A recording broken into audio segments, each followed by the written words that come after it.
Ben with WTI, and I want to tell you what I like about the ZOK. This simple device has really helped my sinus pressure headaches. As you can see, it has this layered rubber tip which goes in the ear canal and forms a seal. And that's how, by using the motion of the squeezer, you're able to adjust the pressure going on in your head.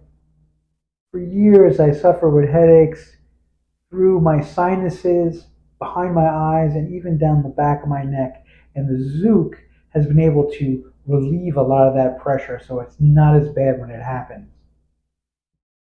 There are different ways that you can use it. I would suggest looking at the instruction manual. But either way, you find one that works for you, and it really relieves a lot of that sinus pressure.